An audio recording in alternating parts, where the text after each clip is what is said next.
Hello friends, so these days we are discussing about air pollution control devices, and in that series we have already discussed the devices which are used for capturing or controlling the particulate matter. Okay. And today we will start about the devices which are used for capturing the gaseous pollutants. So, in two parts we discussed about air pollution control of particulate matter. Now, in two parts we will discuss about gaseous pollutant control techniques. So, today we will discuss like adsorption, absorption and biofiltration, and then we will conclude. So, when we talk about gaseous pollutants, how to capture them. So, whether it is criteria pollutants of gaseous nature or volatile organic compounds, that is VOCs, or other gaseous toxic air toxic, all these are controlled by means of the following techniques, and which can be listed like adsorption, absorption, biofiltration. Okay. So, these three today we will discuss. Then there are oxidation and condensation. So, that we will discuss in the next lecture. So, when we talk about adsorption, so this adsorption is nothing but basically it occurs because of interaction between gaseous contaminants or pollutants, that we call it as adsorbate, okay, and the surface of a solid adsorbent. So, that is the basically interaction or the process of that interaction is the adsorption. So, the adsorbent can be in a wide variety of these materials like pellets in a thick bed or small beads in fluidized beds or fibers pressed onto a flat surface. So, basically two mechanisms are used in adsorption, one is physical, other one is chemical. So, here you can see like this is adsorbate which is captured or which is deposited or chemically adhered, and this is the surface area, this is the adsorbent where they stick to it. So, this phenomena could be like physical process or chemical process, that we will see. In chemical adsorption process, basically a chemical reaction occurs between this adsorbent and the gaseous contaminant or the adsorbate, and in physical process what happens, the gas or vapor molecules is weakly held onto the solid surface by intermolecular cohesion, you can say. Okay. So, the characteristics when we talk about this chemisorption or physical adsorption.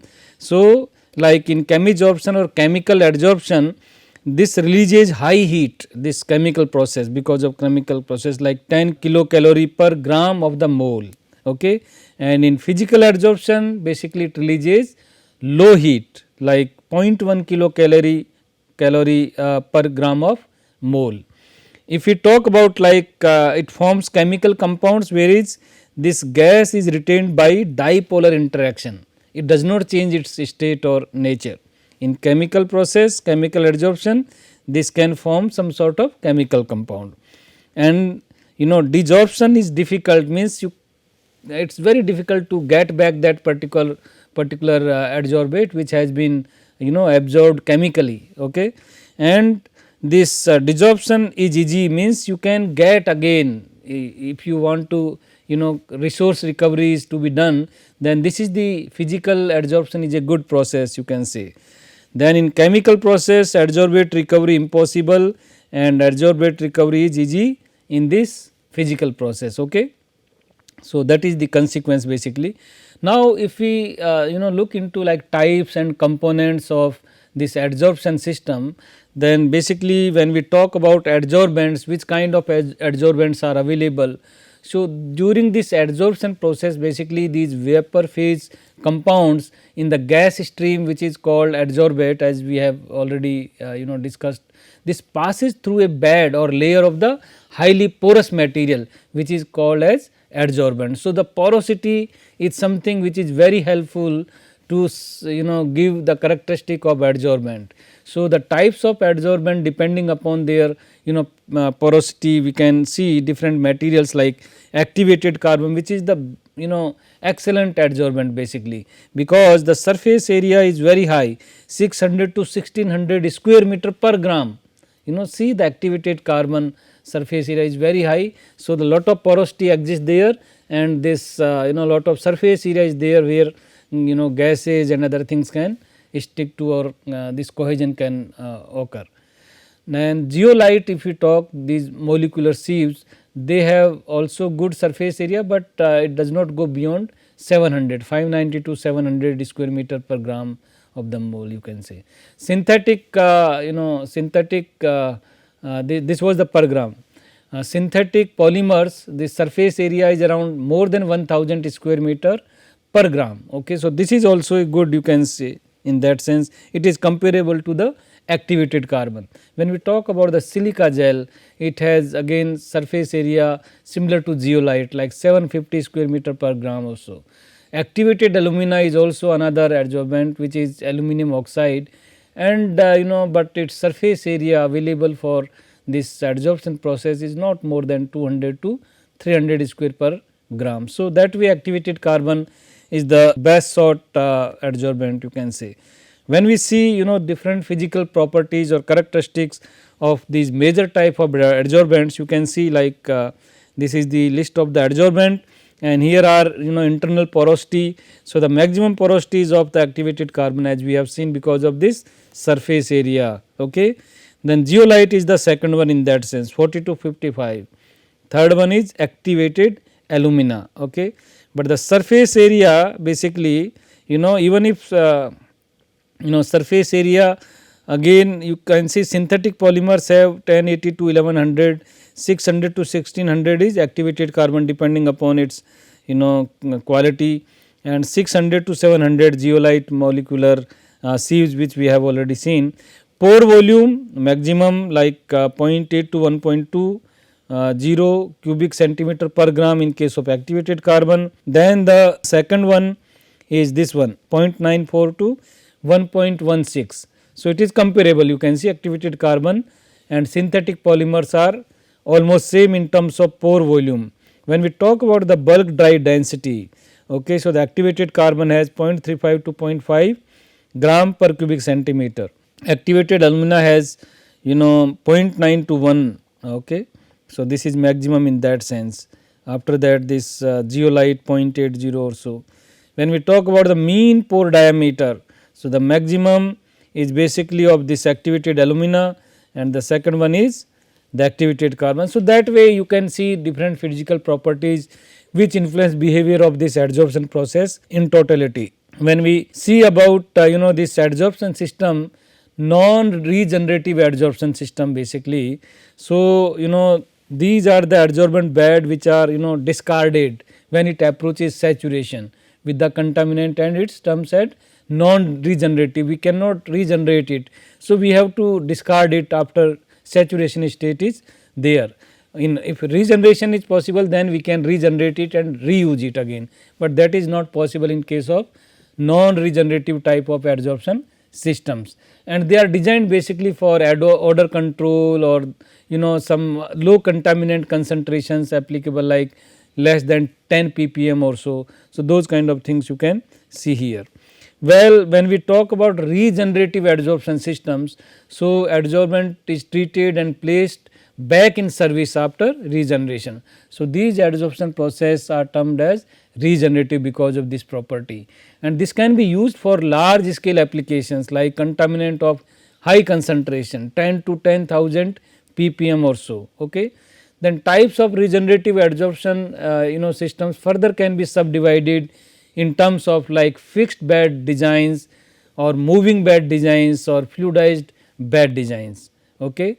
Like operating principles, if we discuss, the adsorption steps are basically in these three figures it is shown, like step 1, diffusion to adsorbed surface. Okay. So, diffusion occurs at the adsorbed surface and contaminant molecules are visible here. Then the migration into pores, the second stage is these molecules start to migrate into the pores which are available in these adsorbents. Then this monolayer buildup of adsorbent at the means the pores are packed and this kind of layer starts to build up at the surface. So, you can say these step 1 and step 2 are diffusional processes that occur because of the concentration difference between the bulk gas stream passing through the adsorbent and the gas near the surface of the adsorbent. And the step 3 is the actual physical bonding between the molecules and the adsorbent surface. So, this step occurs more than rapidly than step 1 and 2. The third stage is kind of having the fast speed, you can say.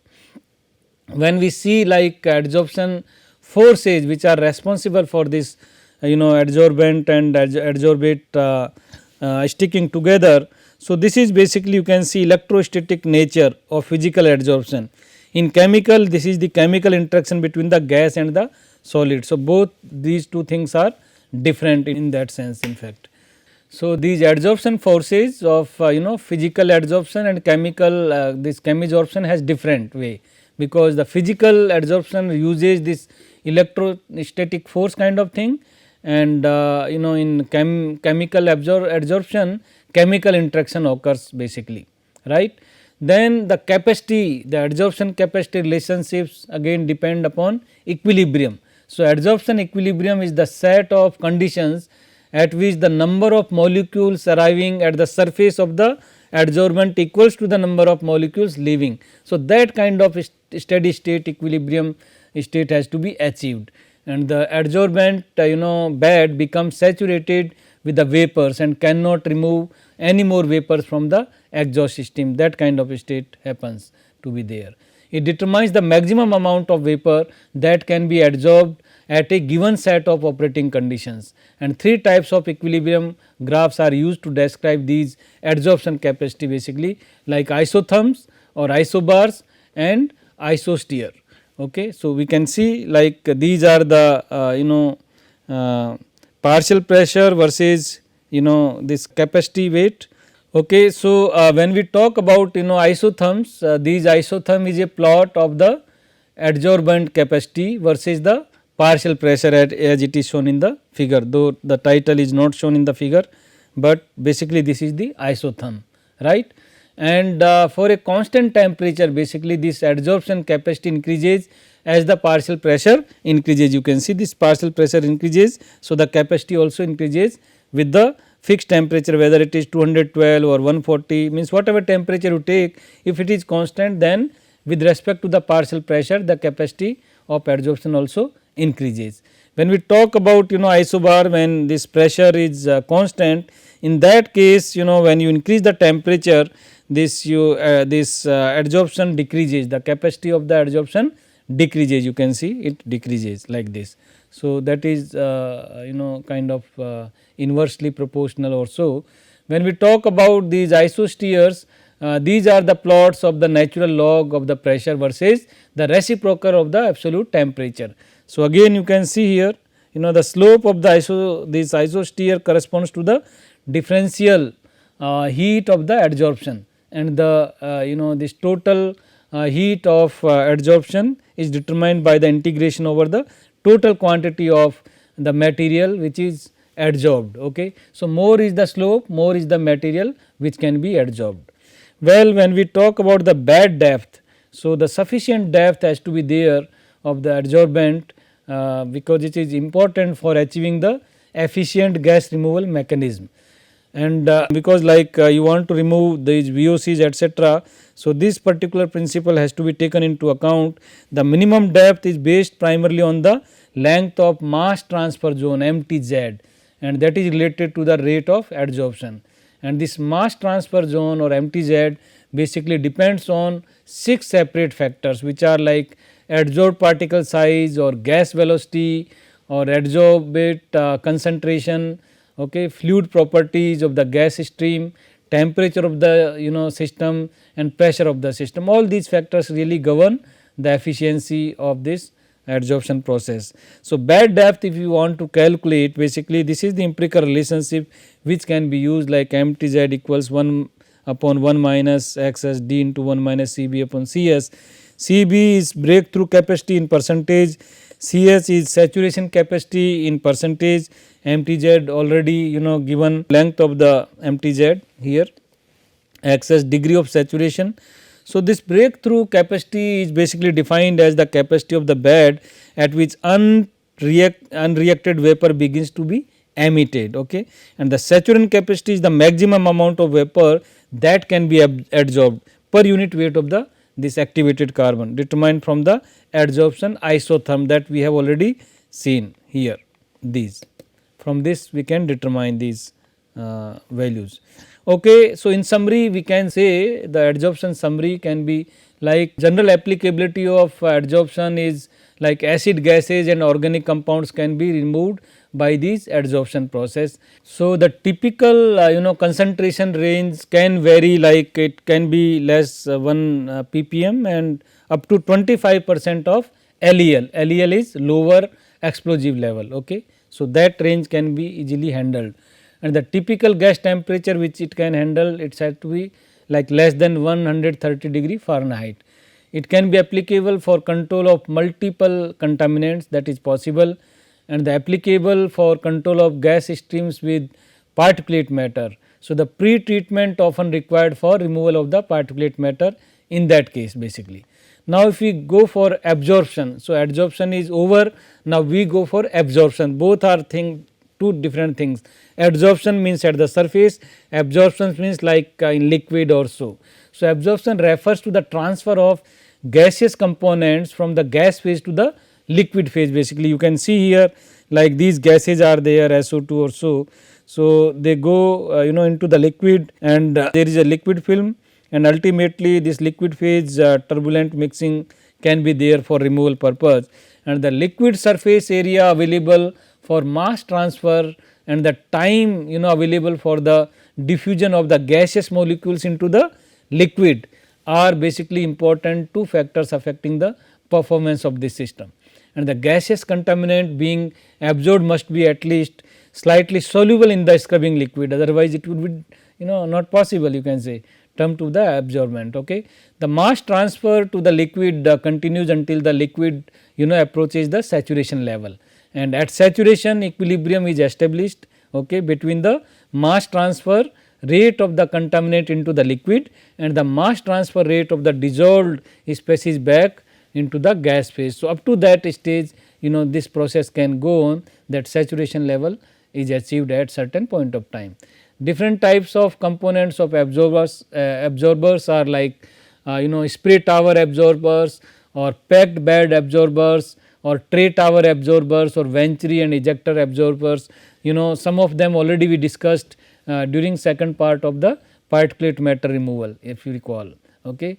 Then we can have this mechanism of absorption. So, you can see this gas film is there, liquid film is there, then bulk liquid phase is there. Okay. So, this is the particular important design and operation part. This provides sufficient liquid so that the dissolved contaminants do not reach their solubility limit, okay, and chemically it can react to the dissolved contaminants so that they cannot return to the gas phase. So, that is why it is important when we are designing and we are operating that absorbers so that the equilibrium conditions are not reached, so that we can remove more and more of the required those pollutants. Well, these mechanism of absorption basically the relationship between this gas phase concentration and the liquid phase concentration, as it is governed by Henry's law. Okay. You can see here P star equals Hx, the partial pressure of the contaminant in the gas phase of the equilibrium, Henry's law constant H, x mole fraction of the contaminant dissolved in the liquid phase at the equilibrium. So, you can see here, and we can use this particular relationship to see how much it can be removed by this process of absorption. When we talk about like alkali compounds means in contrast to the acidic, okay, such as soda ash, caustic and limestone, etc. So, the scrubbing liquid, the dissolved acid gases species are neutralized in this process basically. Okay. So, the alkali compound is to be used for that purpose, and you can see here like calcium sulphate can be produced in that particular process. Then the size, if we look into liquid to gas ratios, basically that determines the size of the particular this device. So, the liquid to gas ratio is defined as the quantity of recirculation liquid used in the absorber divided by the outlet gas flow rate. So, the liquid to gas ratio is important for two reasons, like there must be sufficient liquid to avoid mass transfer equilibrium, and there must be good gas liquid contact within the absorber. So, that determines the size of the particular this system. Well, again this material balance calculation, minimum liquid to gas ratios can be seen here with these empirical relationships, where this gas flow molar rate, mole fraction of contaminant in gas stream, or liquid molar flow rate, mole fraction of the contaminant in the pure liquid, all these parameters are to be used for calculation purposes. Then this alkali requirement, basically when we talk about absorption systems, they sometimes need alkali additions, as we have seen if we are removing these acidic gases. So, these alkali requirements are usually calculated based on the quantities of the acidic gases which need to be captured. Okay. So, this molar ratios necessary for reactions can be used in these particular equations, and you can determine that quantity. Okay. In summary, for the absorption we can say that this is applicable for removal of acid gases, organic compounds, and the concentration again 1 ppm to 100,000 ppm it can go, wide range is there. So, that is wonderful thing in that sense. Less than 150 degree Fahrenheit temperature typically we go for, and then this is applicable for control of multiple contaminants. Okay. And yes, it is applicable for control of gas streams with particulate matter, that is possible because of this scrubbing process. So, that is a advantage, double advantage of this particular process. Now, the third one we come to the biofiltration basically. So, the biological treatment systems which are termed either biological oxidation or biofilter systems, the fundamental process involved in this particular process is the collection of these pollutants on the surface media of which contains viable microorganisms. Okay. Some surface media has to be there where microbes can microorganisms can grow basically. Okay. The layer can be of microorganisms there. The contaminant is metabolized by these organisms, and the carbon dioxide and vapor, water vapor are emitted into that process. So, that way they can remove those particular contaminants or pollutants, and accordingly this biofiltration can be classified as a special type of absorption system using irreversible processes to control the gaseous contaminants, because those gaseous contaminants will be like a food for those microorganisms which are there in this particular system. Well, when we talk about operating principles, so this after absorption into the thin water layers surrounding those packing materials which are the habitats for microorganisms, the metabolic system occurs there. So, they are dissolved organic compounds which are the food of those microorganisms, and the rate of destruction of the organic compounds which is available, that is independent of the concentration in the waste gas stream, because that is governed by the number of microorganisms basically and their kinetics, you can say. The rate of destruction or consumption is usually measured in terms of the grams of pollutant per unit volume per hour, and this rate depends on the type of pollutant and the prevailing temperature only. Okay, then if we go into this operating principle, further general operation considerations. So, the empty bed residence time EBRT or the true residence time this TBRT, they can be calculated by these relationships, where medium porosity between 20% to 80%, volume of given space, volume of solid support, then volume of the biofilter bed and airflow rate, all these parameters have to be considered for these relationships. Well, when we talk about volumetric mass loading, then you can see this AF into CI divided by VF, where CI is concentration of influent, AF airflow rate, VF volume of the biofilter unit, C0 concentration of effluent, where this is used for removal efficiency calculations. Elimination capacity can be calculated by this empirical relationship. So, all these relationships are there depending upon these variables which are available in the system, which we can measure, and accordingly we can determine the system's efficiency. Well, in summary of the biofiltration, we can say that it is applicable for organic compounds removal basically, and the typical concentration range 1 ppm to 1000 ppm it can go, but means the range is not as wide as of the absorption, if you can remember. Typical gas temperature around 110 degree Fahrenheit, applicable for control of multiple contaminants, yes it is possible, and applicable for control of gas streams with particulate matters. Pre-treatment often required for removal of the particulate matter like adsorbent. So, absorbents in absorption, this was not the limitation, but in adsorption and biofiltration you have to first remove the particulate matter, only then gaseous component will be removed efficiently. So, that please remember that difference. In conclusion, we can say that the activated carbon is the most used adsorbent because of the high internal porosity and high surface area where they can capture the gases, those pollutants.